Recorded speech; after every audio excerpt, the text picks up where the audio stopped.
Good morning, কেমন আছেন সবাই? আশা করি সবাই ভালো আছেন। নাস্তা রেডি করতে কিচেনে চলে এসেছি। চলেন দেখি আজকে কি নাস্তা রেডি করব। ড্রাগন ফল নিয়েছি, পেঁপে নিলাম, পার্সিমন নিলাম, আর নিয়েছি আতা।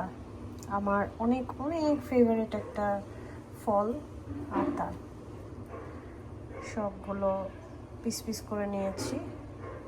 আমার হচ্ছে রোজ সকালে চিড়া খাওয়ার অভ্যাস, তবে মাঝে মাঝে স্কিপ হয়। আজকে হচ্ছে ফ্রুটস নিয়েছি, সাথে চা থাকবে আর বাবু বন থাকবে। এই হলো বাবু বন, একটু সেক দিয়ে নিব।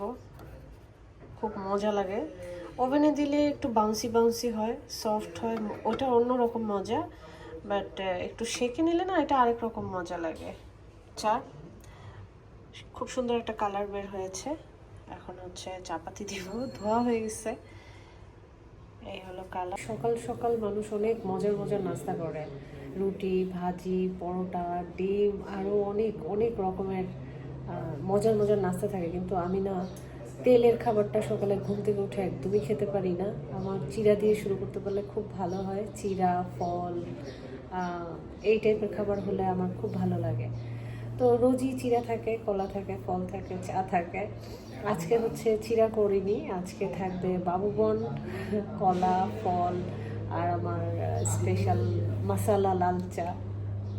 বাবুবনটা একটু ব্রাউন করে ভেজে নিয়েছি। এটা খেতে অনেক মজা লাগে সেক দেওয়ার পরে। এ হলো ফল, বাবুবন, কলা, আমার সকালের নাস্তা।